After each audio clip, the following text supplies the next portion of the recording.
2015, an elite DFS Army Commando unit formed to bring high-level DFS strategy to the masses. Today, hated by DFS sharks and lineup sellers alike, they continue their quest to turn Joe into DFS pros.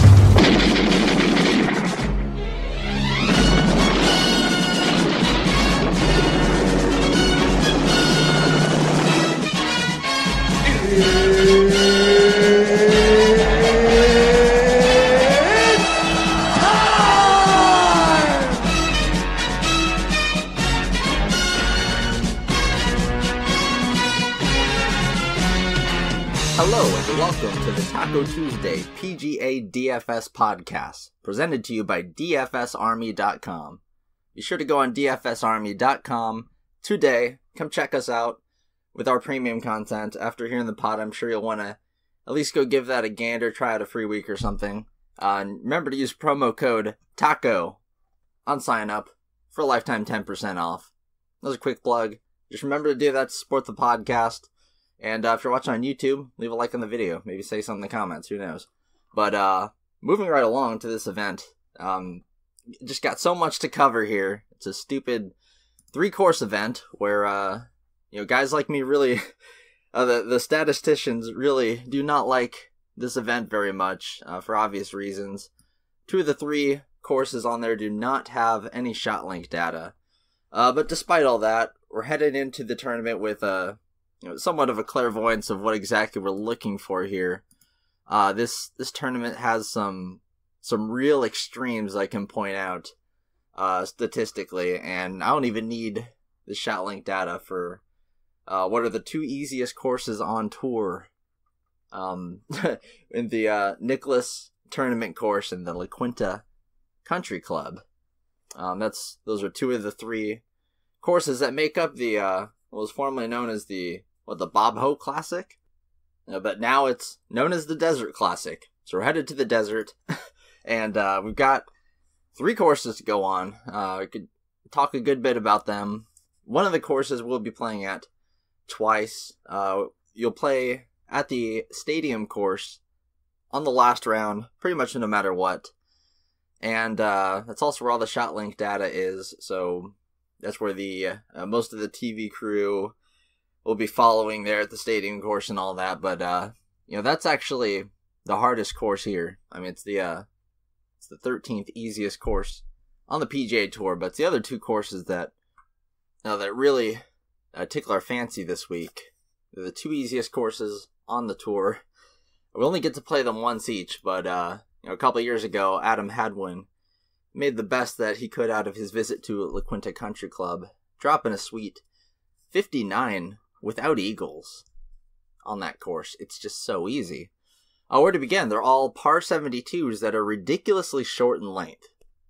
Especially, La Quinta. It's just barely over 7,000 yards long. And it's not really punishing in any way. Guys hit the fairways at about 65% clip here. They're not afraid to bomb it out, although they do bomb it out significantly more on the Nicklaus Tournament Stadium. Not stadium, but Nicklaus Tournament course, where guys average 297 yards off the tee. They're just free to bomb it away as they please at that course, and there are just so many things for me to go over here. I'm just going to start railing them off here. So when looking at these courses in comparison to other courses on the PGA Tour, which of course you can get a glance at if you check out our premium product, DFSArmy.com. Promo code TACO. The research station, I've been working tirelessly on this thing. I've revamped it completely for this season. This is the research station 3.0, and it just added some cool features today and yesterday that are really going to push us forward into the awesomeness realm. But this is actually a feature that I've been using since last year here, the tournament comparison tab, where you can compare all of the tournaments played, or all the courses that have been played over the last 3 years, and compare them to each other. Right now I'm looking at, there are a lot, usually with some of these courses, when I go to break them down, you might have 1 or 2 things that it's like top 5 in or something, nothing really too crazy. I know we just gone out in the Hawaii swing where they had, Kapalua and courses like that, they have, they're really intricate. Like, mostly just Kapalua. That's a weird course, par 73 and all that stuff. But yeah, moving along to the best part of the West Coast swing, California. Hawaii is all right, but California, pretty cool for some golf. Even Arizona too. I'll count them as secondhand cool here. But yeah, just getting into these courses right here. Let me just tell you a little bit about them. First off, well, I already said that the scores are the lowest. I mean, they average 3 strokes under par just for everybody over the last 3 years here. It's been quite the show. If you look at the winners here, it turned to the Career Builder. Well, the Humana Challenge. That's what it was. It turned into the Humana Challenge in 2012, ending the Bob Hope Classic's historic run of one of the weirder courses, or one of the weirdest tournaments that we've ever really had. It's the only 5-round tournament. Thank God we don't have any more of those. But it turned into the Humana Challenge in 2012. And since then, the lowest winning score was Hudson Swafford's win 2 years ago over Adam Hadwin, denying him the victory there after his 59 with a 20 strokes under par victory. Every single score has been higher than that. You saw Patrick Reed here win here, 28 strokes under par. Brian Gay won here, 25 strokes under par. Little Mark Wilson, 24 strokes under par. Jason Duffner, 25 strokes under par. That was in a playoff too, so people are going to be scoring out here. You're going to want to look for your birdie seekers, your birdie gainers. Obviously, I mean, it's almost sort of a hybrid between the no cut and the standard cut event. 'Cause there is a cut, but you get a free extra round for everybody. And this tournament has seen quite a rotation of courses. Honestly, up until 2016, we played at the PGA West Palmer Private Course quite often here. We've also played at the PGA West Nicholas Private Course, Silver Rock Resort, the Classic Club. All since 2007, we played all these different courses. We recently just picked up the tournament course back in 2016. Yeah, that's where I'm getting the data from, mostly this the 2016-2017 iterations of this crazy fun tournament. This totally not a disaster to watch on TV Pro-Am, where a third of the field is on the course at a time, and it's a Pro-Am, so I don't know. Pro-Ams just suck, I like going to the Pro-Ams, like on Wednesdays. Those are my favorite part of an event, but when a Pro-Am is the entire week, I don't really like those events too much. The coverage sucks, play sucks, Once you have to wait until the 4th day of the event to kick the AMs off your team. I mean, sure, some of them might have some synergy, but for the most part, they might just, shoot the shit a bit much, or maybe annoy certain people. I don't know. I don't really care too much about all of that. Really, just expressing my frustrations there. Just not a big fan of the Pro-Ams. Not even Pebble Beach. I just wish it wasn't a Pro-Am. But going back into what these courses really stick out with. Let's start from the greens. These are the slowest greens on. Well, they're tied with Trinity Forest, the new course for the Byron Nelson tournament down in Texas, with an 11 stimp meter rating. It's tied with Trinity Forest for the 4th slowest greens on the PGA Tour. And actually the slowest on mainland America, because most of the slowest I'm talking about are your Paspalum greens, Paspalum? Not really sure how to pronounce that.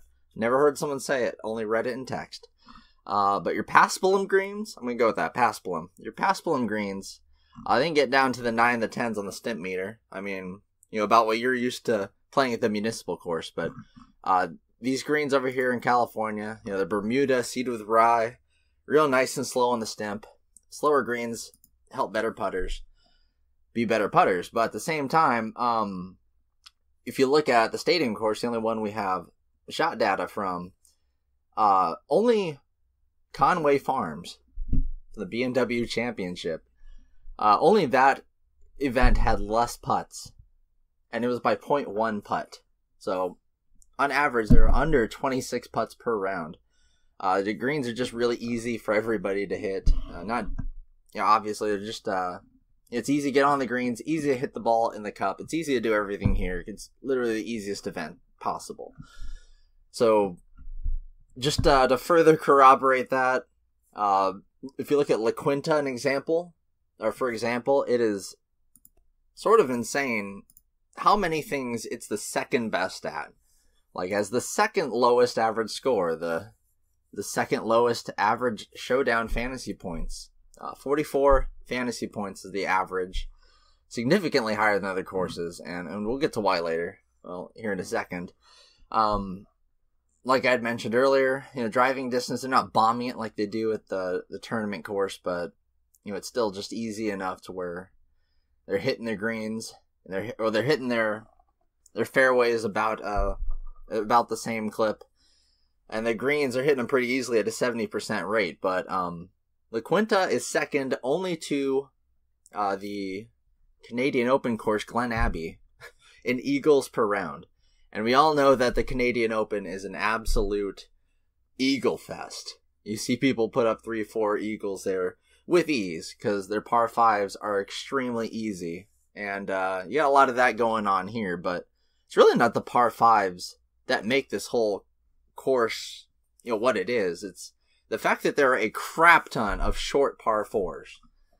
And I'll talk about it here in a second, but I had to do the fantasy scoring projections a little bit different this week. I couldn't just do one course and just do the projected course score based on their trends at different hole types. I had to just put in every single hole type they'll be facing and add it all the way up to 72. Just factor in it assumes everybody makes the cut, but still, it just gives us a nice balanced metric to work with that evenly balances all the courses they'll be facing, the amount of times they're supposed to face them. But you'll see they add up, that number adds up to way higher than it usually does. And it's because looking at 4 rounds of data collectively instead of just one. Could have averaged it down to 1, but I didn't. Brand new RS up, so might as well just leave that up for right now, and I'll get to it later. But you can see how many just scoring fantasy points they're expected to score here at that course, given the types of holes there are, and there are just a crap ton of par 4s are under 300 yards. That is the calling card at this place. If you look at all par 4s, 450 yards and shorter, there are 34 of them that they'll be playing out of 72 holes. That's about half. So they'll spend about half their time on these short par 4s. So you definitely want to look at guys who are hitting it in that regard. But of course, the projected course score kind of factors all that in evenly. So you really just got to look at that like every week. But if you do want to focus on certain hole types, definitely the short par 4s. And the approach types are also interesting. With it being a short par 72, of course it's going to be a wedge fest. And if you go and look at the tournament comparison sheet again, you'll see on there's a section called approach strokes. It has it broken down to all the different distances, but you won't see numbers on there. Like, you'll see percentages, and the percentages mean compared to a baseline tournament, this tournament has X percent more approaches at this length than others. It helps even out the, instead of just looking at the raw numbers and stuff, helps even out the differences in pars and things like that. Just compared to expected, what percent more or less strokes at different approach strokes at different distances each course has, and this one's pretty unique. Only 3 courses have more wedge shots taken, which are anything under 125 yards. The 50 to 125 yard mark is a really, really good one for that, and probably a stat we're going to want to reference here. But only Pebble Beach, Kapalua, again with the Kapalua, we'll see that'd be a constant trend here. Comparing things to Kapalua, which might have mentioned has the slowest greens of all tournaments. It's just a weird tournament. But Pebble Beach, Kapalua, and Silverado are the only courses that take more wedge shots into the greens than the stadium course. And as for La Quinta and Nicholas, I'm pretty sure they're right there. They might even have more wedge shots taken, honestly. They might be up there with like Kapalua and Pebble, but we don't have any data for, so we can never know. But if you go into the next range right after that, 125 to 150 yards, only one course has less. And guess what course that is? Yep, the only course that has less approach shots from that range is Kapalua. And Kapalua and the stadium course kind of stick out as significant outliers. Like, they really don't have approach shots taken from 125 to 150 yards. So if you're using that stat in any way, you can definitely toss that one out. Look at the wedge numbers, and I'm gonna check them out a little bit later once I'm done with this full the breakdown here. But we're gonna pull up the wedge numbers, and you'll see some names that are they're already on my radar here that really stick out in that regard. But back to what I need to go back to what La Quinta is second best at. 'Cause they're second best at a lot of things. Average showdown fantasy points, second only to the tournament course. Eagles per round, I already said that one, second only to Glen Abbey. Birdies per round, also second only to the PGA National, the Honda Classic, which is the most birdies of any course. But has so many double bogeys that it's not actually an easy course. As where this course, guessed it, not only the second lowest bogeys behind only PGA National. Such a weird split there. PGA National literally being like number one in lowest amount of bogeys per round, but like way up there, almost like at the very top of most double bogeys. We'll get to that tournament in a few months here, but La Quinta, again, second lowest number of double bogeys as well, behind only Trinity Forest. And that course only has 1 year worth of data to work with here, so yeah, it's just such a unique little setup of courses here. And there's going to be a split. Of course, you don't want to play the stadium course on Thursday. I feel like a lot of people know that. It's a pretty common strategy. Guys starting at the tournament course on Saturday usually don't do well. And if you look, we've got it on the research station here. We've got everyone's course rotation. If you look at all the top guys, they're pretty much all set up to start La Quinta and then go to the tournament course and then finish on the stadium course because they want the big names.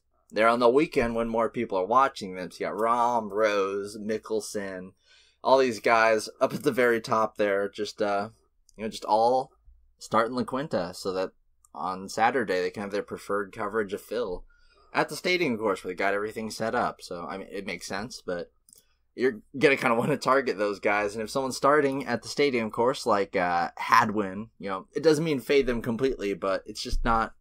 It's not optimal. It really ain't. You don't want to get off to a bad start and let everyone else just hop off on the leaderboard. Even if you just get off to a mediocre start, it's just so much better to just get up there and get in contention right away. If anything, just make you feel better on a Thursday. But looking at the tournament course again here, it's also got some numbers that it's pretty good at. Not quite as insane as La Quinta, but 6th in birdies per round, 4th and lowest bogeys per round, but it does cough up a lot more double bogeys per round compared to La Quinta. La Quinta is just the real easy one. Is where the tournament course just has a lot of. It's just a big bombers course, really, and a lot of opportunities for you to score.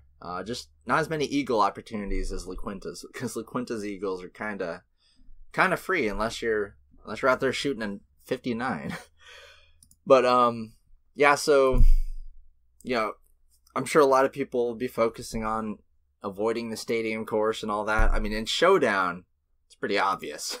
You don't play guys at the stadium course. You pick all the guys playing La Quinta, and maybe some tournament course guys. But I don't know about Showdown this week. I feel like everyone will be doing the same thing.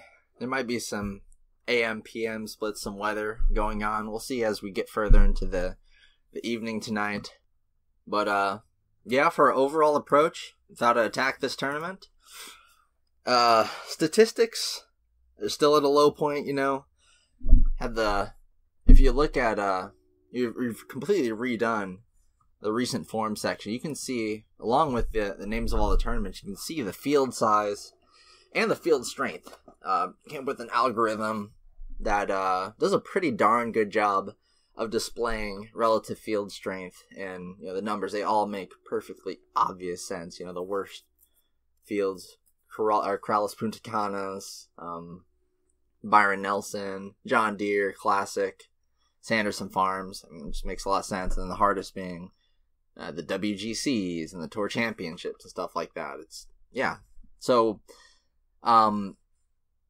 if you look back at the last few months, really since the PGA Tour playoffs started, we've only had 2 full field events. Well, 3 full field events, and only one of them was truly full. The RSM Classic, the Safeway Open, the Sony Open.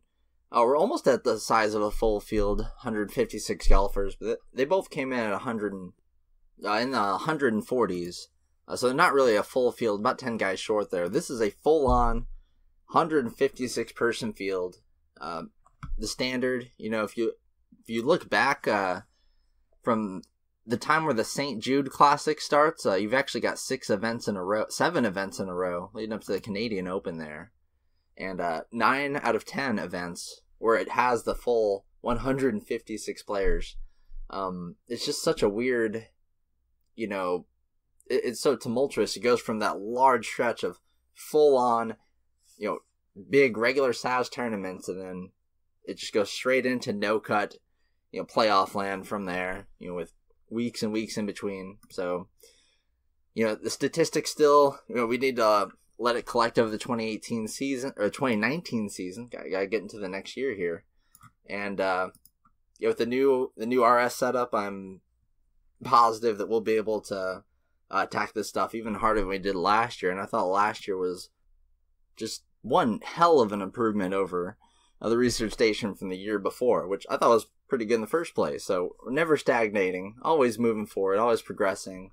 Over here at dfsarmy.com, promo code TACO, link in the description. Go support that pod. Check us out. You'll definitely want to, once I start explaining all the new things I've added, you'll definitely want to come check us out. Just keep that in mind. Let me just go over these real quick before I dive in the field. So basically the story is, the last year or so, had access to some, the back-end PGA Tour stats site. Pretended to be a grad school in college to get in.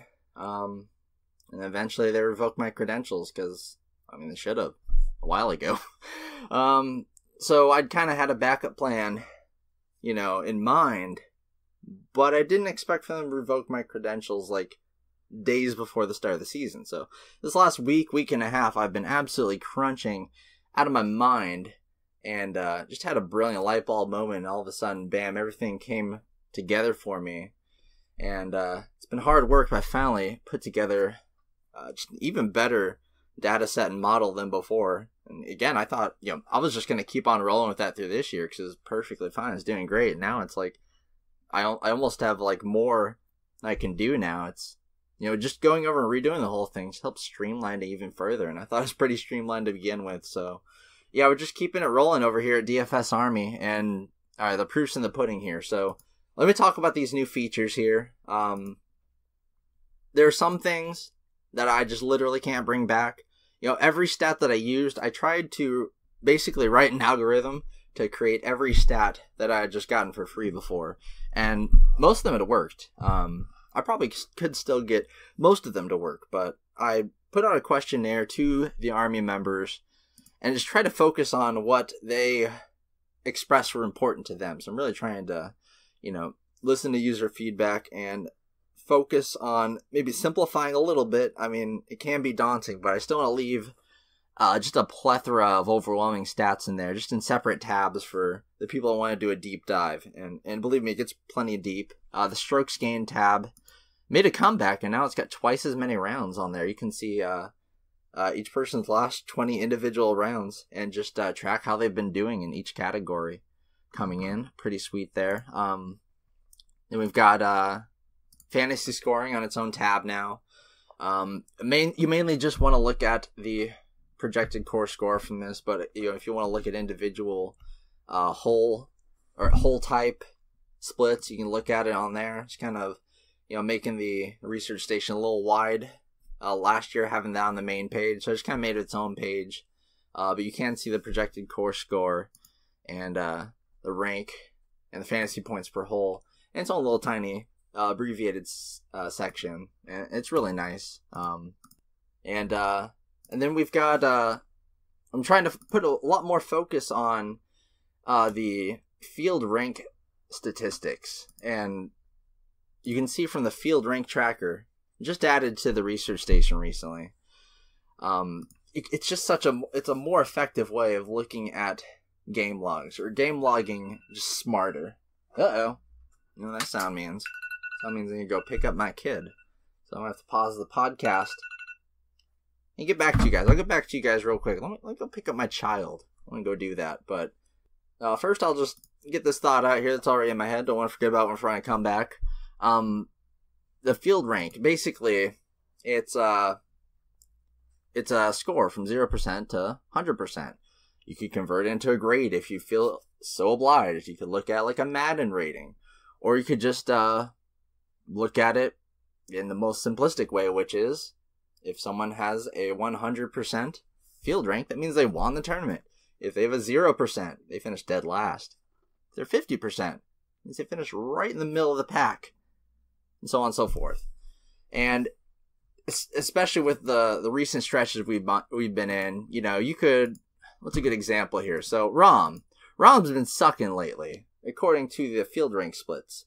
Over the last 15 events, he's played 6 of them with a 57% field rank, and somehow he's the most expensive player on the board here. And even if you bring it back to the last 25 events he's played, and remember, you don't even need shot link for this. It's literally just straight up based on position, but just adjusting it properly. Over the last 25 events, he's played 10, 58% adjusted field rank. So significant little sample size right there. But if you look at it from a numbers standpoint, you look at his recent performances: 8th, 22nd, 11th, 24th, 43rd. Hey, that's not bad. That's not terrible. And especially now when DraftKings does what I love them doing in erasing the game logs, so everyone just forgets about last season already.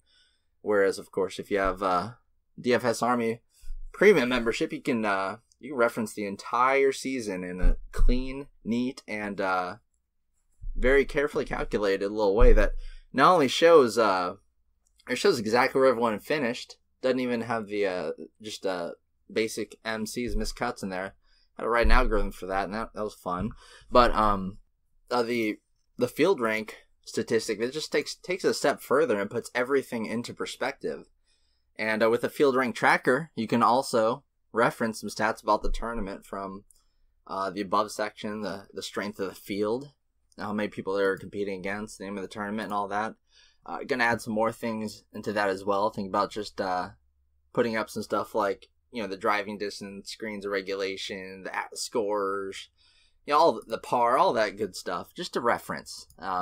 And you can look at it, and it gives you such a clear view of people's form and people's medium-term form. Everyone looks at short-term, especially now. Everyone's looking at just what they've done in the swing season. And if someone's been doing well in the swing season, you want to take a step further and look at it. What I would usually do is just go on Google and look up their official world golf rankings, and just go on that site, and you can see pretty much every tournament they've played at. But you have to kind of guess, how many people are in the field and stuff like that. But you just look at the field rank tracker, and let me just start this off with a crazy Justin Rose stat here. Crazy Justin Rose stat. You can see that in 11 of his last 12 events, he's finished in the top 15% of the field. Not joking. And all that was just because of the horrible miscut he had at the Northern Trust. But it is really the only The only bad part of an otherwise pretty perfect season from Rose. If you take out that awful finish at the Northern Trust that also took out some other big hitters like Rahm, especially. He was even worse than Rose at the Northern Trust. But anyway, if you were to exclude that one finish and just look at his adjusted field rank, I shit you not, these are his numbers. Rose is a beast. 97%, 90%, 99%, 99%, 88%, 99%, 94%, 96%, 100%, 85%, 87%. Dude is a monster. He has, and I have it broken down in several different ways. You can look at it by last 10, last 15, last whatever weeks, or you can look at what percentage of the time they hit certain percentage marks. Last season, or at least last year to date, Rose hit top 15 in 82% of his events played. And if you look at the field average, in that stat, it's nutty. Like, oh my god, you hear my stomach yelling. All right, I'm gonna feed you. I'm gonna go get my kid. I'm gonna feed you. I just want to make a point to my podcast people here real quick. If you look at the field average for top 25% rate, which overall, if you look at everybody, that's going to average out to 25%. And it's pretty similar in this field. It's 26%, just 1% off there. Rose hits that mark at an 82% clip. Dude is ungodly. But yeah, I'm gonna go grab my kid. I'll be right back to finish the rest of this podcast once I get her settled down, and I'll try to hurry this out to you fine folks there, the DFS Army, and anyone listening in. So I'll be right back. And I'm back. Did you miss me? Whole 2 seconds I was gone. So, where was I? I have no idea. I think the last thing I was talking about is the field ranking tracker. Explained that pretty well. Just, I mean, you gotta really see it to understand, but it just helps you visualize recent, medium-term, and long-term form. Just very basically, very, very simple to understand. But I need to talk about the big tool I just released today. Brand new tool. And it's going to be extremely helpful, I think. Just super helpful. And will eventually become one of the primary focuses of just one of the most powerful tools I've come up with. Just super handy. So what it is, it's called the head-to-head player comparison tool. And it allows you to just select any of the golfers from the field, any two of them, and bam, it'll instantly match them up in every single stat. You can see them side by side, and you can see their last 20 or 30 events or so in their recent form. And it'll just really help you guys make decisions between two golfers. When's the last time you've been stuck between two golfers? Oh, all the time. And probably add support for a third golfer to analyze as well, but for now it's working pretty well. So basically you just select your site, DraftKings or FanDuel, and that'll vary some of the stats like fantasy point scoring and all that. If we compare Jon Rahm to Justin Rose straight up, the two highest priced golfers on the board, you can see that Rahm not looking so good, even though he's more expensive than Rose. Rose wins in 27 out of 33 statistical categories over Rahm. Of course, one of those being salary. So Rahm got a freebie there. So it's really like 27-5.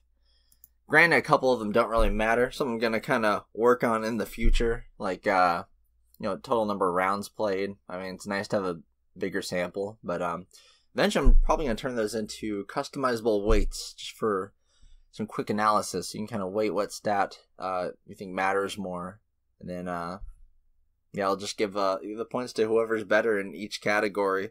It's not gonna be like a super powerful tool or anything. Probably use the Stat Cruncher more for those kind of in-depth statistical inquiries, but this is just really nice for some quick analysis between two golfers. Just plug in what you think is important and just set her up. Right now, it just gives you an overall view of who's better at what, sort of like a in-game graphic, like the halftime of a basketball game or something, where they like in 2K where they show all the stats and who's leading and what. That's pretty much how it's set up right now. But you can see everything the research station on the main page has to offer, available in this head-to-head stat comparison. Even if you just want to look at one golfer and just have more room to look at without everyone being in a row, it's really helpful as far as that goes too. And you can easily compare stats to the field average as well. So you're not just comparing one player to another. You're comparing one player to the field average and also comparing to another player. Or you could just look at, each player versus the field average, or you could just look at two golfers. It's up to you. And yeah, you can see the course history up against each other. Of course, Rose never played here before, so maybe we'll pick someone that's actually played here a few times. Charles Howell. And it just instantly fills out, and you can it's pretty much just amazing for making decisions. Stuck on one guy, instead of asking me, waking me up, just take a gander at this for yourself and just see what kind of pops out for you. I plugged in Charles Howell over Rose, and Rahm and Howell actually split in the statistic. Of course, Howell's gonna be better at stuff like made cut percentage, and Rahm's gonna be better in things like driving distance or whatever. But this is just the groundwork for what's gonna be a super powerful tool. It's very easy to use, pretty easy to understand. Just very quick, nice and efficient. We like that stuff around here. So yeah, without further ado, we're only 35 minutes into this podcast. Let's talk about the field finally. Like I had said, Rahm and Rose up at the top. They're flip-flopped on FanDuel like they should be in the first place. Rahm is actually the betting favorite over Rose right now. And he's drifting a little bit, so he is currently sitting at 5-1 with Rose at 8-1. It doesn't really make much sense to me. Rose is the number one golfer in the world, and his record over the last year kind of speaks for itself. I had already alluded to earlier just how insane he is statistically and how misleading Rahm's stats are. The thing Rahm has going for him here is he's played this course recently, unlike Rose, and these courses, I must say. And he also won last year. It's a very helpful thing to have done. I still prefer Rose over Rahm in pretty much every way. I'm not huge on using Rahm. I was back when he was like what Neiman is now. A couple of years ago or I guess I should say what Cameron Champ is. It's more of an accurate simile there. Just they had about the same sort of meteoric rise based on things like scoring and distance and all that. So just up top, Rose for cash over Rahm, Rose for GPP over Rahm. He's probably going to be the chalk. We have him as the highest owned player right now as it stands. Around 24 to 25%, and Rahm's right around the 20% mark. Might not even break that. I just think people are going to go to Rose over Rahm. It just seems smart. We know that backing up tournaments and winning them back-to-back is easy. We saw several guys do that 2 years ago. It's the three-peating that's hard. Right now, Tommy Fleetwood's trying to three-peat in what's actually my second favorite tournament in all of golf. The only course longer than my favorite tournament, which will come up in just a few weeks here, the Farmers Open. We're excited about that. But yeah, hopefully Fleetwood can three-peat that, but it doesn't look like it. It seems like Lowry's kind of off to a really awesome start here, but I digress a lot. Gotta get back into this field. Never seen Charles Howell III priced so appropriately before. Like last year, DraftKings was so bad about pricing him during this time of the season. With his win at the RSM Classic and his 8th place last week at Sony, I think that Howell's going to be more popular than ever before, despite a 5-figure price tag, which is insane. Last year was around $7,000. For a good while, he was just perpetually underpriced by DraftKings. Now it's like, oh, wait, he can win. Oops. And yeah, now we have to deal with a Howell that's not a free space. That is a very expensive space. But the thing about Howell is that whenever there's a tournament that he has great course history at, he just keeps it going every single time. And he is so much better during the West Coast swing than any other part of the PGA Tour golf season. It's like Brandon Steele, except for he's in excruciatingly good form, like better form than he's been in quite a long time, and it doesn't look like he's slowing down anytime soon. He's actually putting up way more top 20s, top 25s than usual, and 3 top 10s in his last 6 tournaments he's played. I mean, there were some bad ones thrown in there. He missed the cut at the Mayakoba Classic and was almost damn near the bottom of the field, the CJ Cup, but it's hard to doubt Howell at a course that he's actually good at. Whenever there's a course he sucks at, he usually continues to suck there. He's not a complete slave for course history or anything, but it just, like, as far as cut making goes, he is like the number one example of somebody who really likes to just have a good course history at a place and just keep that going. It's like KJ Choi at the Genesis Open, but for like 15 tournaments on tour. It's insane, that guy. And then someone with better course history than him, at least over the last 3 years, 3 straight top 6s. Mr. Adam Hadwin, Mr. 59 guy. The other 59 guy, of course, I think David Duval actually got a 59. Maybe not the same course, but that could have been La Quinta. La Quinta's been in the rotation for a while, but let me just type that in real quick. Shoot, might as well look it up. It was at the PJ West TPC Stadium course. So yeah, that's even more impressive. Good job, David, there. But yeah, back into Hadwin here. $10,000 for Hadwin. Pretty much most of the guys up here in this weaker field, outside of Rose and Rahm. It's kind of head scratchers as to why they're really there. But oh my God, I skipped over Patrick Cantlay. Jesus Christ, I'm being so catatonic all of a sudden. Jeez. Cantlay, this is like the new Charles Howell as far as cut making goes. I mean, this dude's missed like 2 cuts ever, and one of them was at the Masters. It doesn't mean he refrains from being awful at some no-cut events. He does do that from time to time, but recently he's been rock solid. Had a pretty bad playoffs overall, I'd say, but look past that. 2nd at the Shriners, 7th at the WGC HSMB Championships in China. 17th at Safeway, even 8th at the Northern Trust there. 6th at the other WGC event. He's just so good at these WGCs, man. Well, not the Mexico one, but all the other ones, apparently. The dude's just rock steady and consistent, but we're used to rostering him at, 8K, maybe? It's 10-6. 11-3 on FanDuel. I mean, even FanDuel is pricing him appropriately now. That's how you know the cat's out of the bag with Patrick Cantlay, because he was a free play on there literally all of last season. The entire 2018 season, there's not a slate where you wouldn't play Cantlay, because they just did not know how to price people. Is he worth paying for? I don't know. I see him as the lowest owned out of these guys, just because Howell's going to have some crazy hype. I think, Hadwin will be the lowest owned, I think. I think he's really overpriced, and people are not going to want to pay for him, and he's starting on the stadium course. But Cantlay, I'm in the teens right now as far as ownership goes, just because of that price tag. And he is third favorite in the betting books, the sports books here. Sitting at 17-1, but compare that to Rose's 9-1, where I'm 6-1. Just with being somewhat similar in price, within 1,000 of those guys.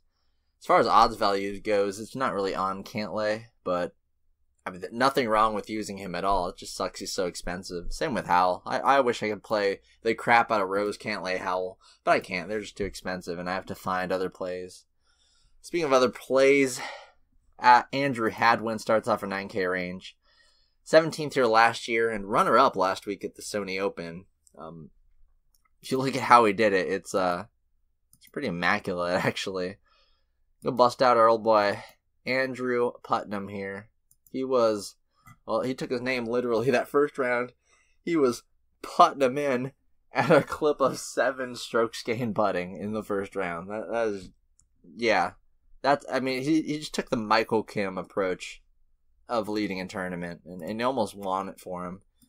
I mean, Kim did win by 8 strokes just on good putting alone. I know I don't like to target good putting, really target the bad putters, because it's so much easier for that to flip than your approach game and especially your driver. But Putnam, Andrew Putnam, a guy we were just rostering at $6K for $9,700. Man, no, he's not even a good Vegas value. He's not the worst value of the week. That would definitely be Daniel Berger on FanDuel, because God knows why he's like top 5 in pricing. He's like 70 to 1 right now and coming off a wrist injury. But hey, yeah, their algorithm's weird. They haven't had as many years to perfect it as DraftKings has. Even then, they still mess up a lot of the times. But yeah, Putnam, not going to be playing him. Personally, my strategy here, not going to be using Hadwin much either. I'm just going to try to get Rose, Cantlay, and Howell in however I can. Pretty much ignore Rahm. He's probably going to screw me over again in the end. That's just a risk I'm willing to take. I kind of fade Rahm all the time now, especially when I think he's going to be somewhat buzzed.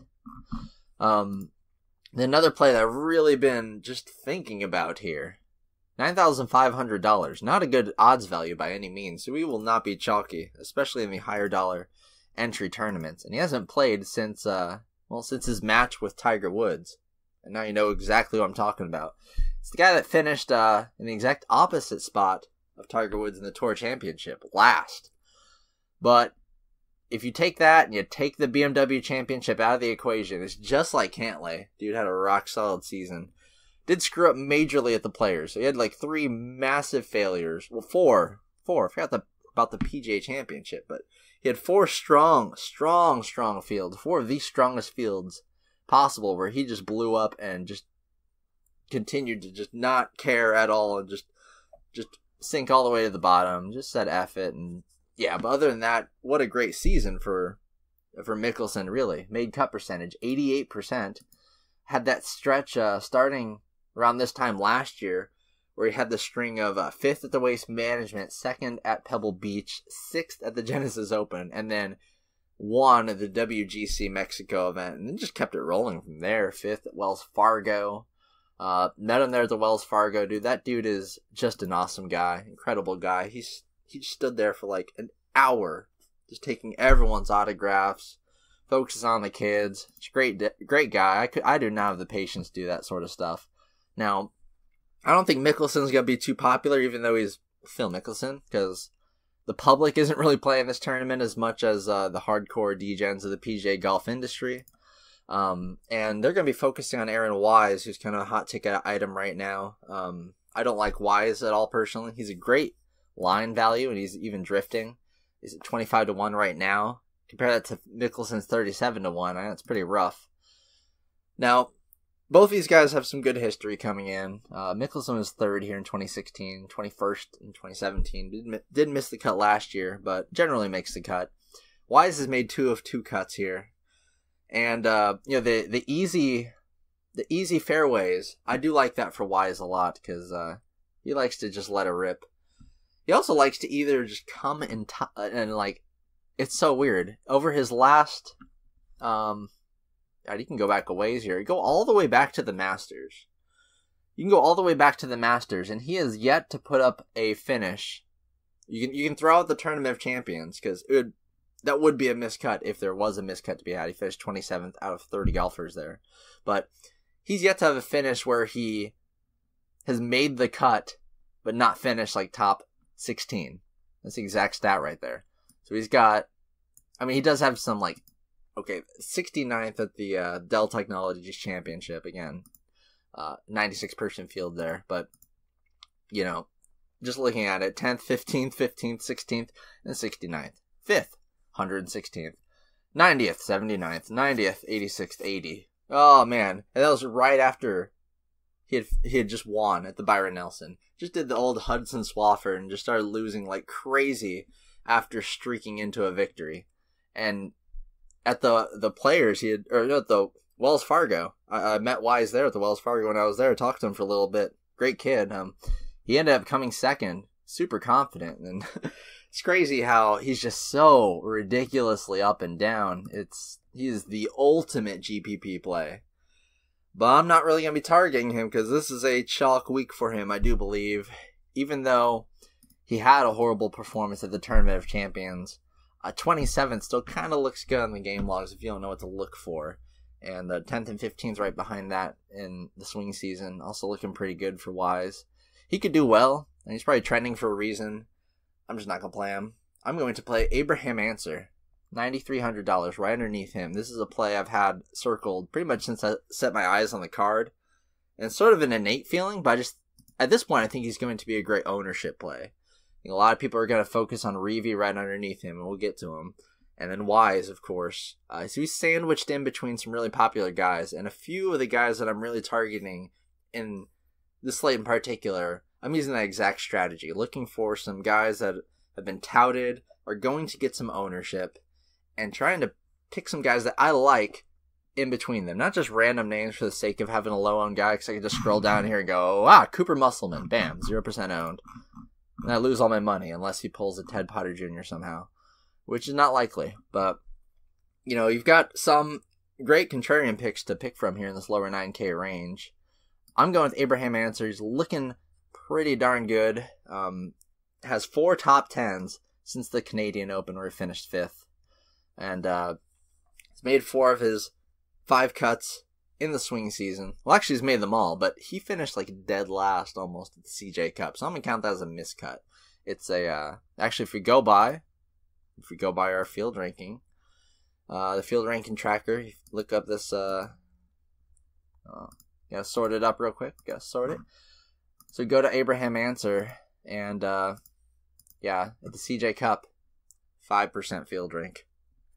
Throw it out the window, though, and his most recent results would be 80%, 85%, 98%, and 5%, 95%, and 25%, 94%, 32%, then 85%, 97%. He's kind of like Answer in this regard. When he makes the cut, the dude is finishing in the top 10, top 15% of fields, which is where you start getting the finishing bonus points, and at this tournament you better have put up birdies on your way there.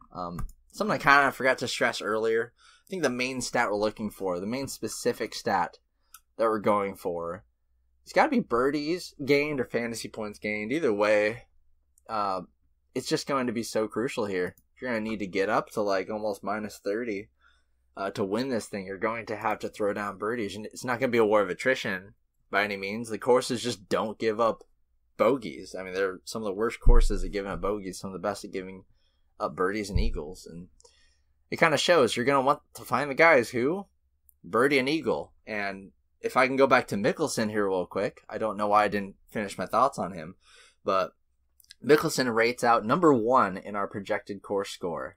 And if you want to look at why, it's pretty simple. You open up the fantasy scoring tab. Look at Phil Mickelson here. Now, the key range here, there are 20 holes that are between 400 and 450 yards, and that they'll be facing, or they'll be going up against. And the main stat, though, the one I think is more jilted than it usually is, has to be the short par 4s. There's 14 of them. Usually, you might get 1 or 2 at a course. Especially La Quinta, it's just loaded with these short par 4s. And Mickelson's good at both these stats. And it's not even really any one split that makes him stick out. I mean, because Rose is better than him at the medium length par 4s, and Neiman's better than Mickelson at the short par 4s. It's really just him having no weak spots. If you look at the coloring, most people have 1 or 2 spots where they're not great from. Howell's pretty bad at longer par 4s, which luckily for him, don't really have to face here. But oh, my bad. I was looking at the wrong person. It's the long par 3s he struggles at, along with the long par 5s, which again, there aren't too many of those hole types here, but he's not quite the fantasy scorer that Mickelson is. Mickelson is the ultimate showdown play. I play him so much in showdown, along with Billy Horschel first round, because those things are just money in the bank. He just birdies so much more than everyone else. He's number 1 in this field in birdies gained per round. It's per event, actually. Averages... No, it's actually Justin Rose, which makes sense. Then George Cunningham, who's a low sample size guy, only eight rounds, but they've been 8 amazing rounds. We'll see about this Cunningham guy. But Phil Mickelson, the 88% made cut percentage, just a huge step up in that regard. So he's kind of safe. And then third in birdies gained, and I think he's top 5 in fantasy points gained. Yeah. And if you take out some of the scrubs, he's like top 10. A lot of guys close in this range here. But yeah, pretty much I just really like Phil. I'm not a Phil guy, I mean, I usually don't play a lot of him. Even I've been playing him a little bit more, but he's still just like, I try to focus him more on Showdown and stuff. But I think I just really like him overall this week, and I don't think that people are going to be playing him too much. He's right next to Wise and then Reavie. So Mickelson, Answer, those are kind of my targets here in this lower upper expensive range, 9K range here. And then we have to talk about Chez Reavie real quick. Gonna try to cruise down this field so we're not breaking an hour with this podcast or anything. But Chez Reavie, he's kind of like followed the same path as Woodland last year. He came in just smoking hot, made every cut, and he was doing that at the end of the 2017 season as well. And it looks like he was just going to be the next Paul Casey. And he's often shown flashes of that. But he only made 55% of his cuts last year. And here's why. It's he just had a super rough stretch during the major season, from like the Masters to the PGA Championship. The dude was terrible. Had a 6th place finish at the St. Jude Classic. Other than that, it was all miscuts. It was so bad. But he started the year off in the West Coast swing with a 2nd at Waste Management, a 2nd at Pebble Beach. And it's immediately after that, they just fell off a cliff. Seems to figure it out as of recently. 7th at the CJ Cup, 26th at the Mayakoba Classic. And last week he was 3rd at the Sony Open. I don't know if it's enough for me to really get in on him. I know the last 3 years he's made the cut and finished top 20 in 2 of those years here at this course, but $9,200. I know his game logs look good, so he's a play I'm going to kind of step back a little bit from. Same with the Putnam call, really. Just me avoiding some nice looking game logs. And I think that if you're attacking a mini max or something, $5 that has 100 plus entries, you're not going to care about game logging because most of the people you're playing against have been optimized. In those tournaments, you want to play against the Vegas odds guys because those guys get overowned, especially as you go higher up in entry fee. But when you're in like a 3 max, even the 20 max that people are filling out by hand, yeah, I think that Reavie is going to get a bit overowned. That I also think he's kind of projecting pretty well. He's a reasonably good Vegas odd in his own degree, just not quite as good as Wise here. So moving along, Scott Piercy at $9,100. He's had some slick finishes recently, but I just don't trust him at all. If you go back past his swing season, it's literally just been his swing season that's good. His regular season was trash, just really bad.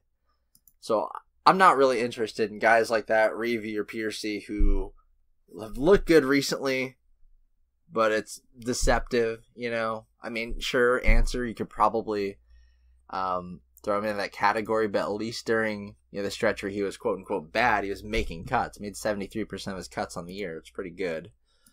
But yeah, finishing off the 9K range here with, or on DraftKings at least, with Luke List. It's very expensive over on FanDuel, over $10,000 there. Has some 4th place finishes recently at the RSM Classic and the Safeway Open.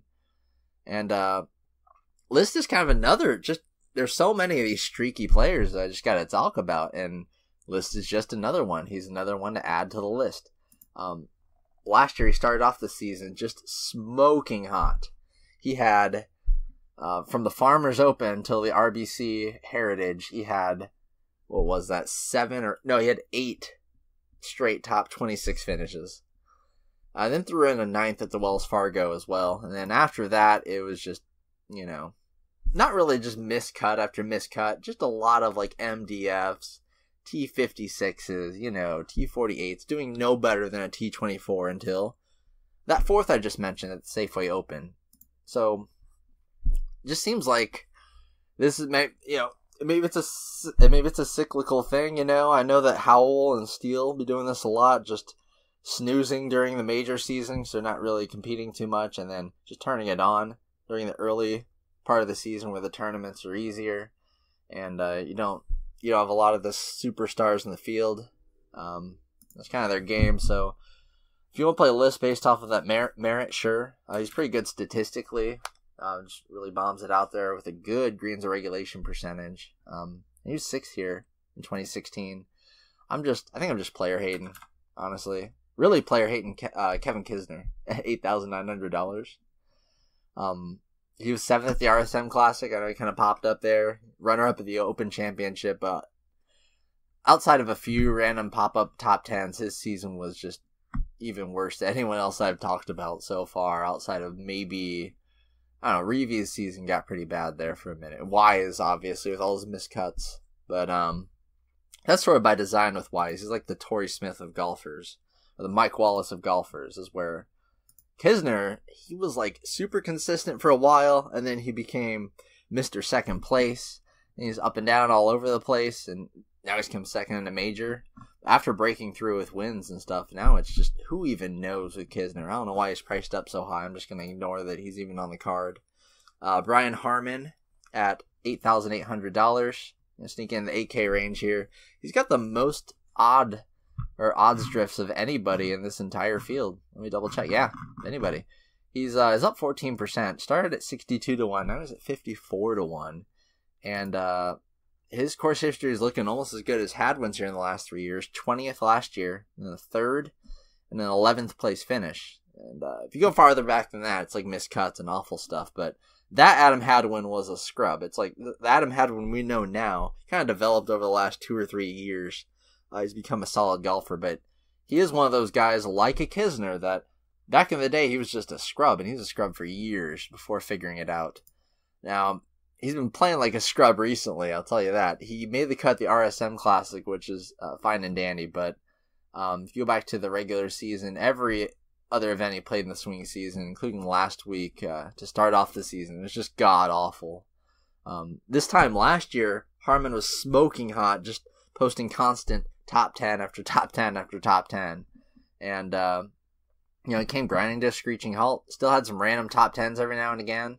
Pops up at things like, the U.S. Open, or even he made the cut at the Masters and stuff. But, I might take a few shots at him. This is a course where, he's had one of those pop-up sort of results, but he could. But I don't know. I'm not really...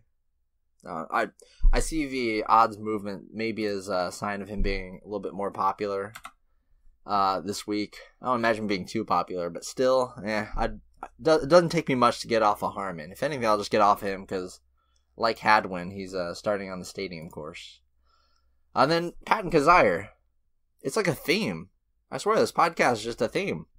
Guys who were great early in the season last year, who just were terrible during all the regular season, past the swing season, who are now rounding back into the form for the West Coast swing. But I don't know if I buy it with Kizzire, because up to this point, no one had been as bad as Kizzire this last year. He made 42% of his cuts, and at a 44% field rate. So the dude is priced at $8,700, and he literally lost to more golfers they teed up against than he beat, which is insane for a guy that won twice. I mean, those are 100% he threw up and still got worked down just by him being freaking terrible. Really the whole, from Arnold Palmer and beyond, just atrocious. He had 130th place finish. Other than that, it was all miscuts. Dude was fucking horrible.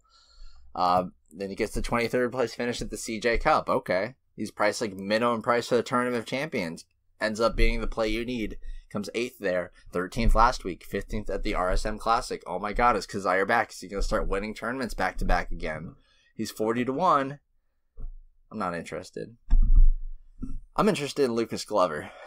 I make fun of him a lot. I'm not even going to mention anything about his wife. There was just a certain event that may or may not have happened around the exact time that his wife made the news for beating him. But up to that point in the season, Glover had been a guy that was like the worst golfer on the PGA Tour back in like 2014, 2015, like the worst putter the PGA Tour has ever seen. Figured out his putter, and he's so good at tee to green that, this is a major winner here, a legit major winner. He could be back in a sense. He was really good last season, consistently making cuts, even early in last season. Even when he had fizzled out at the end, he was just having like T68s and T52s. And he had that long extended break. Popped up in the Web.com tour at their championship and actually finished runner-up there. Almost won the Web.com tour.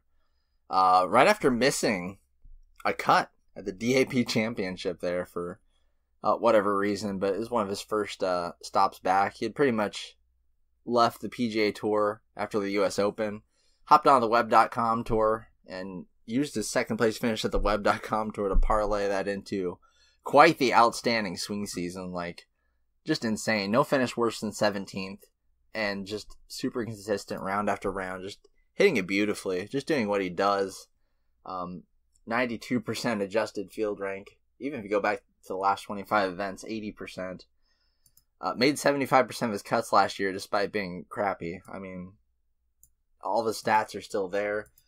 Gains 23 fantasy points to the field. That is third best in the entire. That's second best in this entire field. Could be jilted a little by the recent work he's been doing, but man, that's been some work. He might get a little popular here, but I don't really care too much. Starting on La Quinta. I think he's just gonna keep rolling with it, honestly. I just really believe in his game.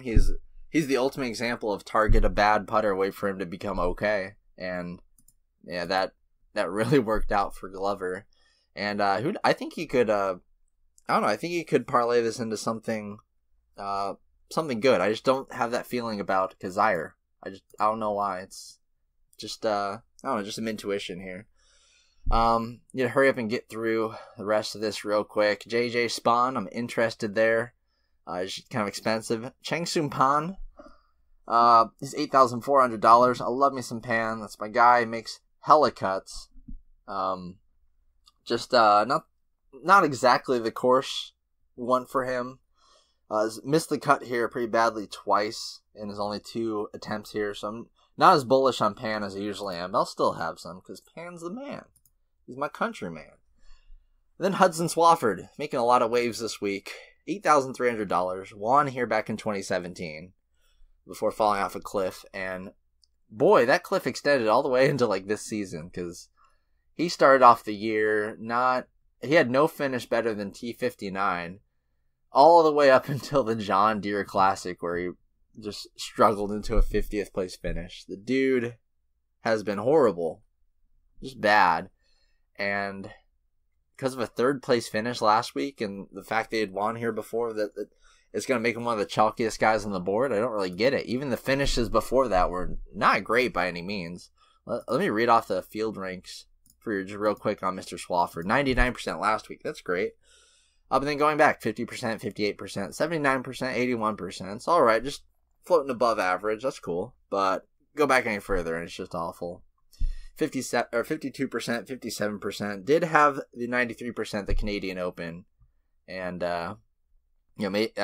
he's a power bomber at like the ultimate power bomber score. So there's that. But then 68%, 17%, 63%, 32%, 42%, 52%, 38%, 45%, 55%, 23%. Those were just miscut after miscut after miscut, or MDF after MDF.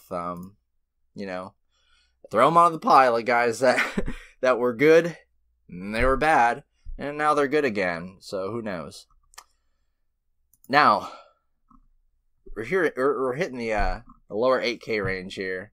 So many guys I need to at least say something about here. Sungjae M is going to be popular. I don't think he's broken double-digit ownership yet, but I think that trend gets bucked this week. 16th last week at the Sony Open, and 4th back at the Safeway Open, 15th at the Shriners. The dude's had a pretty solid swing season. Had a few chokes like at Sanderson Farms and the Mayakoba Classic, but still 71% greens or adjusting greens regulation percentage. His 3 events he's played on the West Coast. Those are the 3 really good finishes I mentioned, and he has a 92% field rank in the West Coast events. To start off his young career, that and also he rates out pretty well a lot of the statistical numbers that we're looking for. He only has 24 rounds of shot link data to work with, but the sample size is starting to actually get there. He's not like one of the guys like Svensson or whatever who barely have anything yet to go off of. So I'm going to have interest in him. Not super hype train on him like a lot of people.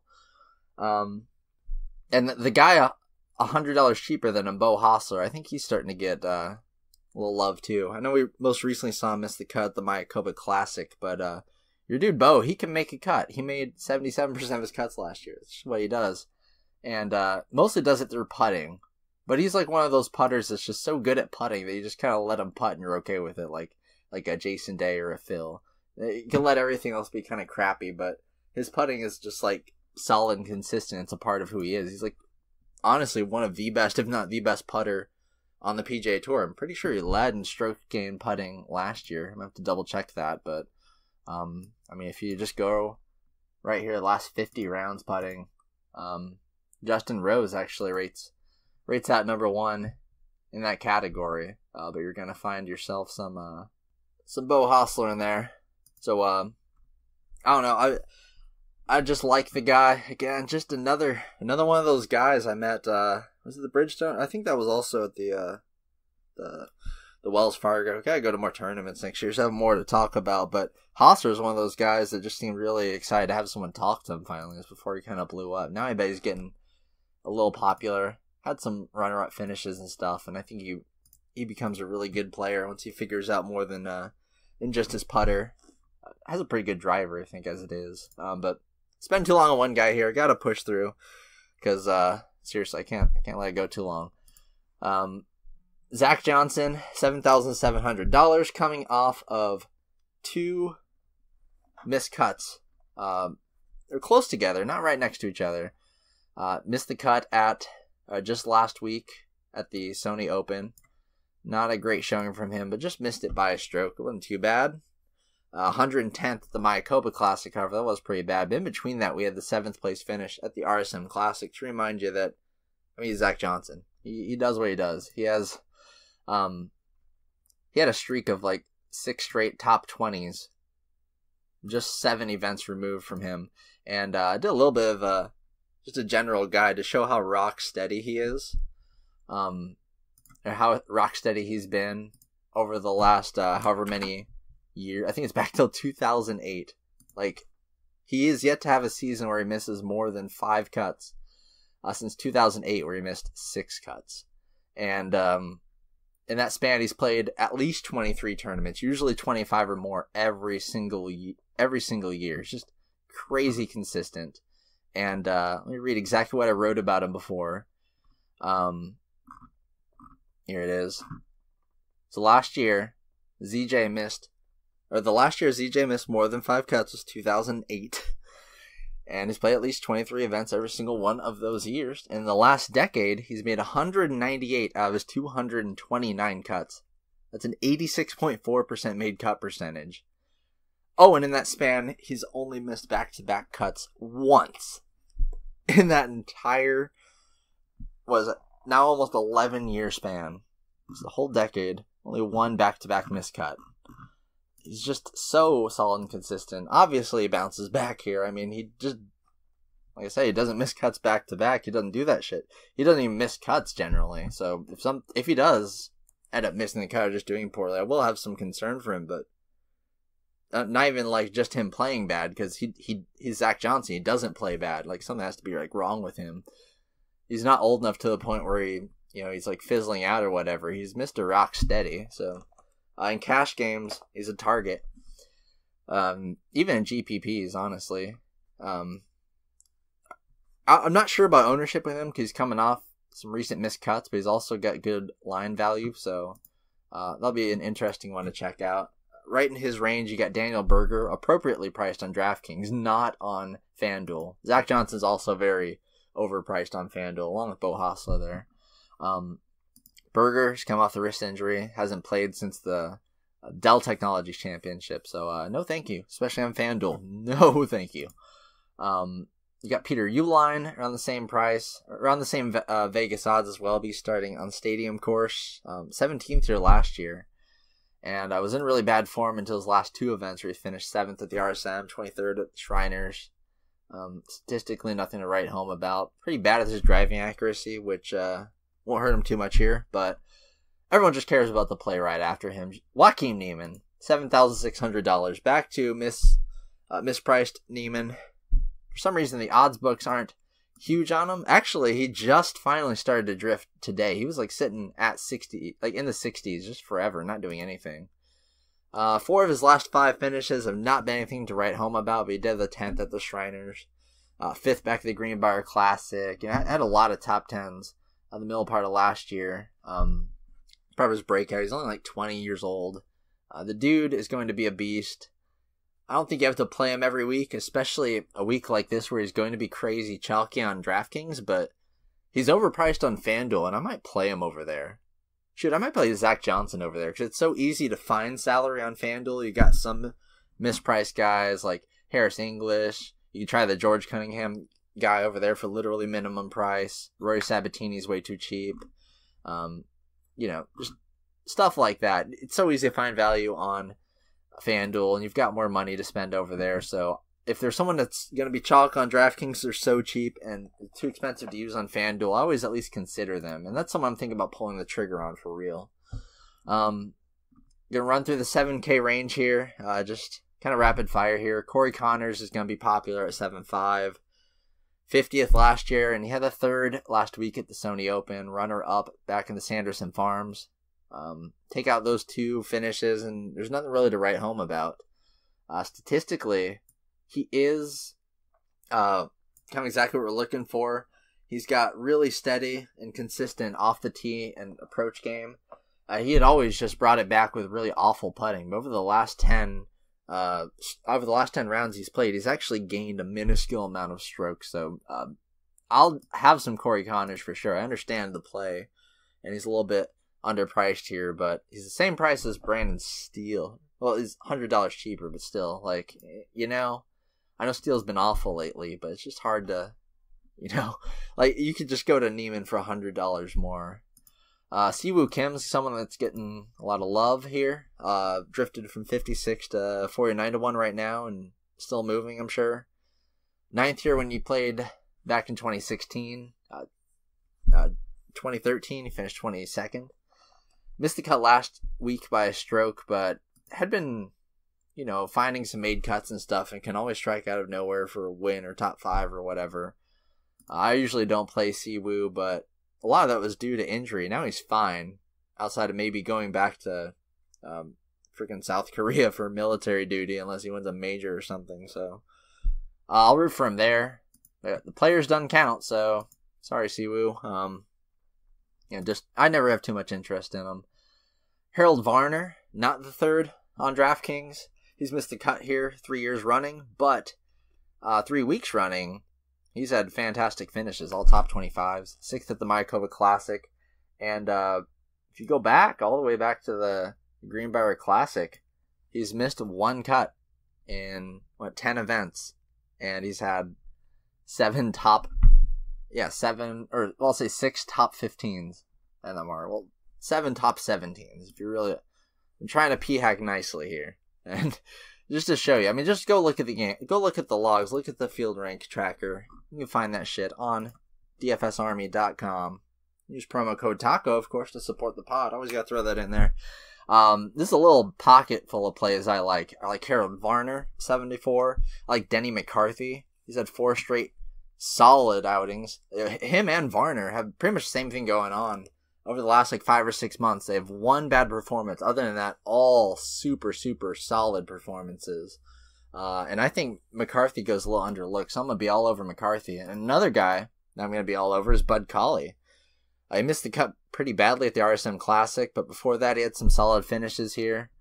And well, here at this event in particular, he's so good. 3 straight top 15s, a third in 2017. He seemed to have shaken off his injury woes. So bring on the collie. I will roster a lot of these $7,400 dudes, and then another course history guy that everyone's gonna forget about, Bill Haas. He's not been good in his last 2 tournaments. I'll give him that, and he missed the cut here last year. But before that, 17th, 9th, a win, and a 6th place finish. And another miscut. And if you go back a little further this year, you see a 14th at Sanderson Farms, a 10th at the Safeway. I mean, he's definitely gotten worse. Don't get me wrong here. He had a stretch from the PGA Championship, or the Travelers through the PGA Championship, where he missed like 5-6 cuts in a row. But 14th at the Fort Worth Invitational, 7th at the RBC Classic. He's kind of striking out of nowhere. He used to just always be the guy you would lock in for T44. Now it's not really the case. And he has a few courses where he has course history up. He's one of those guys where those few courses, it's like ZJ, like, or Stricker, with the John Deere Classic, like those courses where he has the history at, his history is just insane. It's unbelievable. So, yeah, going to be playing some Haas to be sneaky. I think he's going to be the lowest owned of all the guys talked about here in this range. And if you want to throw another guy in that range in, Jason Duffner, 3 straight made cuts in the win back in 2016. But he's been so bad. He's been so bad. I don't know if I can even pull the trigger there. Laird starts off the 7-3 range, along with Brian Gay, former winner here, who followed that up with 3 straight missed cuts.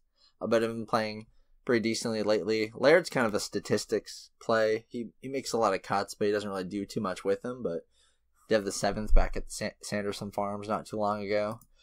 Pat Perez, 6th at the Maricopa Classic, 7th at the CJ Cup if you want to take a shot at him. Kind of a good lines value there, so he might get a little bit of love.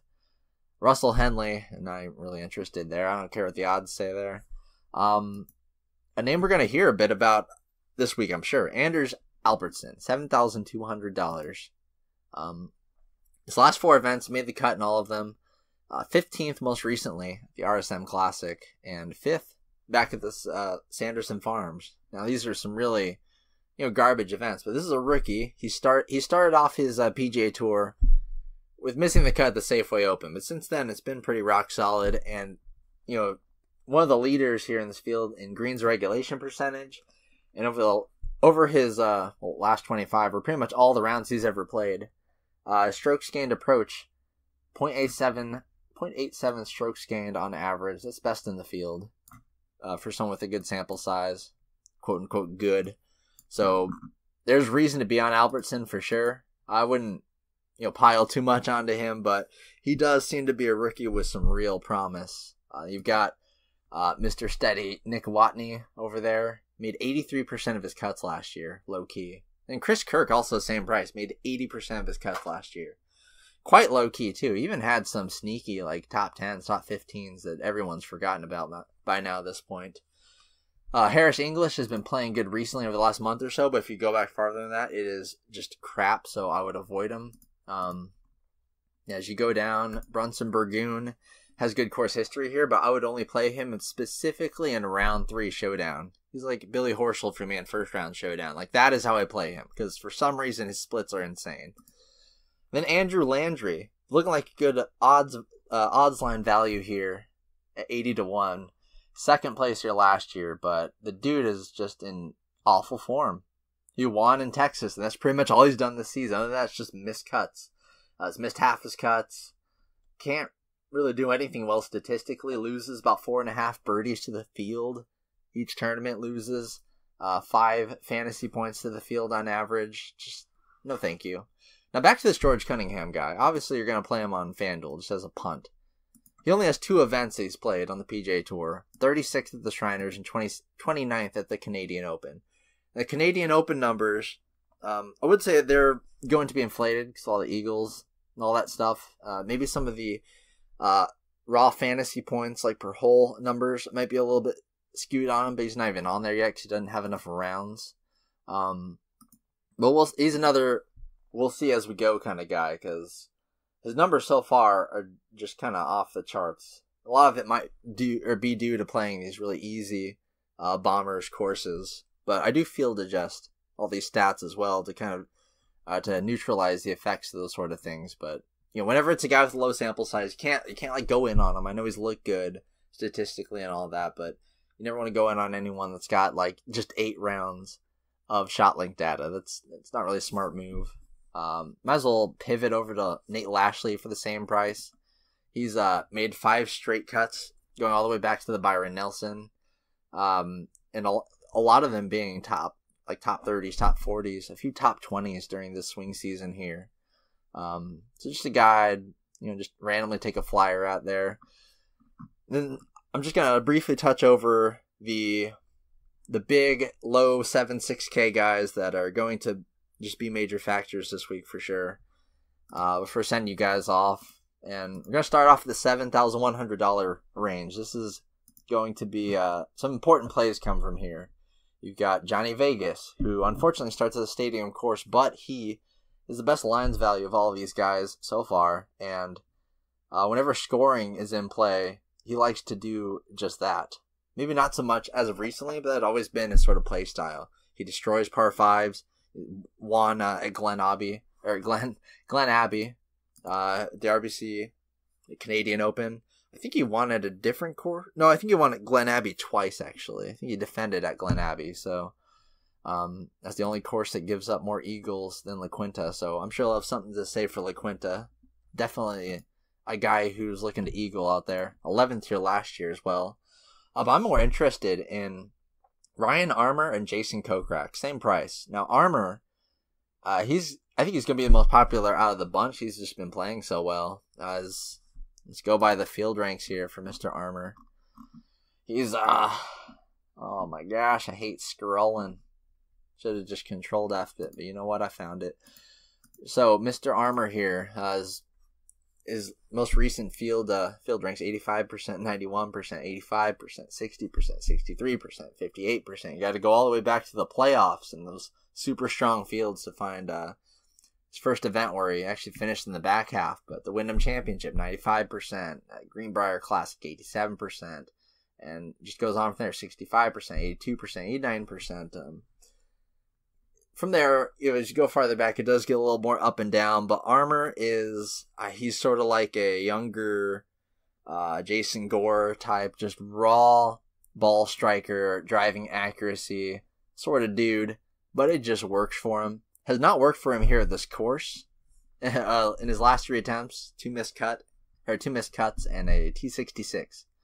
Not incredible, but he has flashed upside. 8th at the Wyndham Championship. 14th at the Fort Worth Invitational, and over the last 3 weeks, those top 25s in a row. And the key stat that I'm looking for this week, or at least one of them, the wedge shots from 50 to 125 yards. Last year, he ranked 3rd in that category, best of anyone in this field. So Armour's someone I've got my eye on, and then Kokrak, I think, is just sneaky.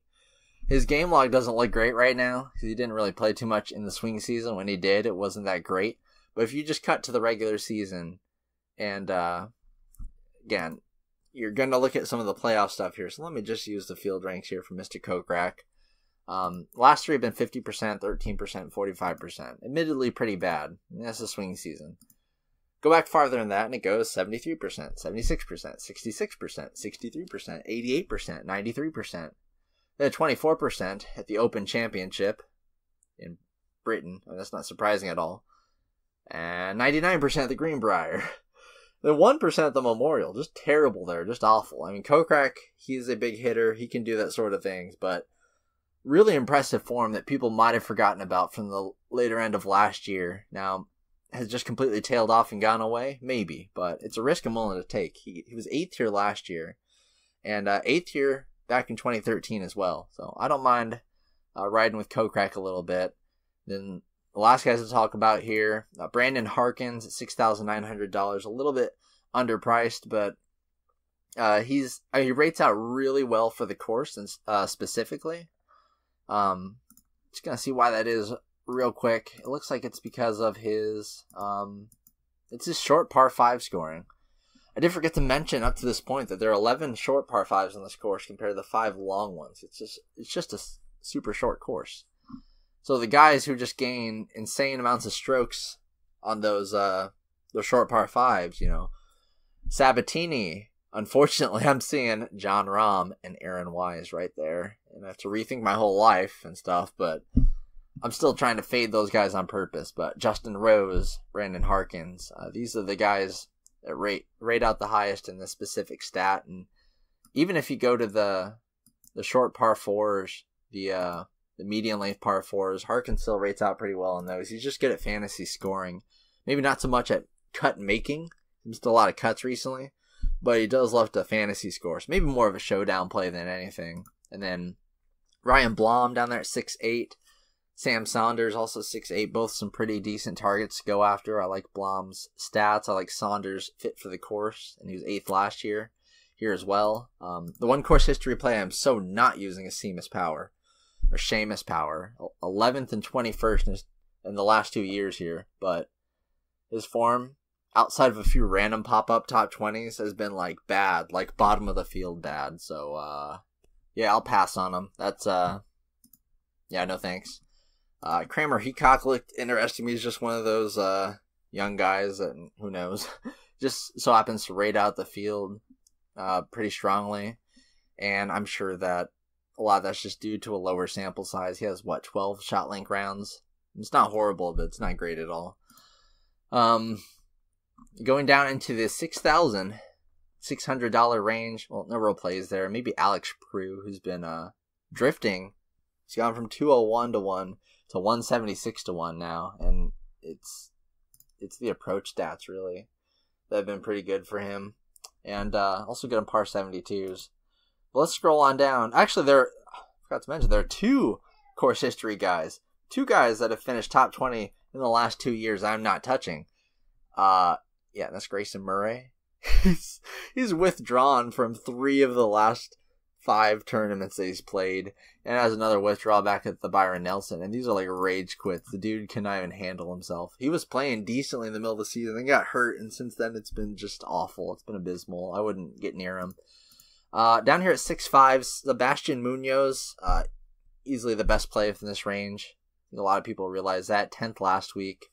I did miss the cut pretty horribly at the RSM Classic. I mean, this is a scrub we're talking about, so maybe a showdown sort of guy, you know, or just a low-owned play to go on with here. Maybe to move off of Svensson, who I don't have rated too highly here yet. And the last 2 guys I'm going to talk about here, because I'm not going to talk about why Max Homa is drifting. He's so bad, I'm not even going to worry about it. Those guys are, I know they are, I just need to freaking find them. My scroller is kind of weird. Johnson Wagner at $6,300. One of my favorite plays. The dude has made a billion straight cuts. His worst finish this year is T89 at the St. Jude Classic. So he missed the cut by 1 or 2 strokes at the most. And this is Johnson Wagner we're talking about. Like, if you go back past like this last year where he's been an insane cut maker, he's an insane cut misser for like his whole career before that. He had one tournament, I forgot where it's at. He missed like 8 straight cuts in a row, and then he won it. Like, that's the kind of player that Wagner is.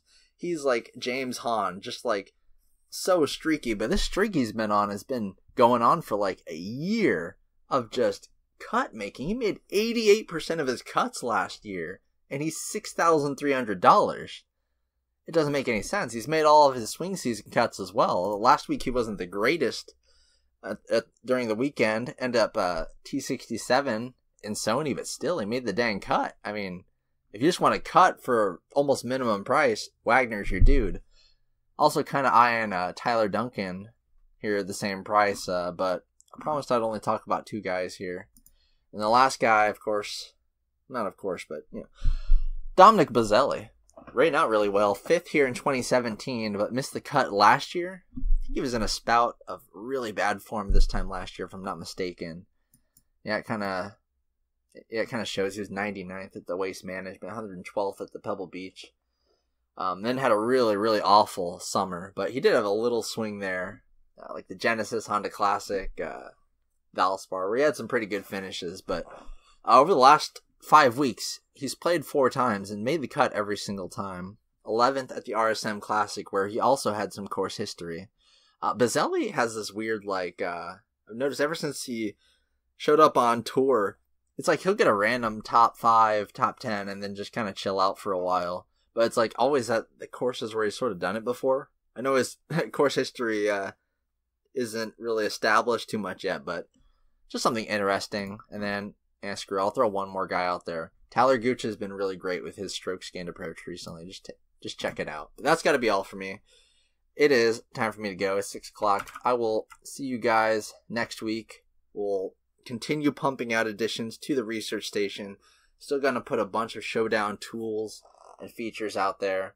Just streamlining everything so it's instant. I can look at in-round stats now, which are pretty cool. Used to always have to wait till the end of an event before exporting crap. Now I can just view it all live. So be looking to add some maybe some showdown or weekend tools to help further assist us, and just keep on making the research station, domination station, the best it can be for PGA Tour golf. And what do we have in exactly 1 month and 1 day from now? Daytona 500. So my NASCAR people, only a month away. What are you doing? We are the best daily fantasy NASCAR site out there. I will throw that out there. No one covers Xfinity better than us.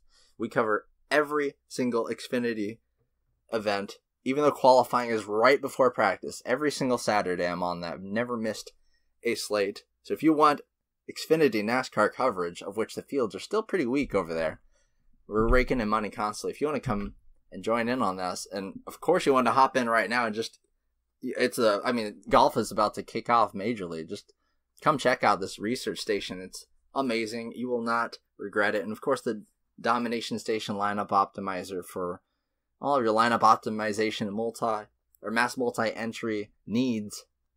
Come check us out at dfsarmy.com. You can use the link in the description. Just throw down promo code TACO to let them know I sent you and to support the pod. I mean, come on, it's free. You're listening to this, I'm entertaining you, hopefully. I've been trying to. You want access to all these cool stats that aren't, not just something you can just grab and run away with, but something that's like just constantly updating, getting better and awesomer, and just keep trying my best to every day, just adding tons of depth to my work. And I take great pride in my work, and I want you guys to join our army. We're getting stronger and stronger. There's so many of us. I see us all over the leaderboards now. I'm sure you have if you've spent any time on DraftKings GPPs, just scrolling through. You know who we are. Come join the army. We're not going to make you do sit-ups or anything. We might make you drop and do 20 lineups. So I'll see you guys next week. It's been fun. I am so glad that golf is back and just ready to get on with the rest of the season here. And I'll see you guys next week. Later. Thank you for listening to the DFS Army podcast. Join the DFS Army today and gain access to our private Slack chat, where you can chat with real DFS pros and coaches, as well as other DFS Army members with winning track records. Also included in your membership is access to our premium articles, DFS Army weighted projections for every sport we offer, from NFL to MMA, weekly player picks and cheat sheets, the strategy vault of timeless concepts, and the DFS Army Domination Station, a truly state-of-the-art lineup optimizer, offering your personal projections or ours. The DFS Army membership is the best value across the industry. Join today and get 2 free ebooks, as well as the secrets to unlocking a new level to your game.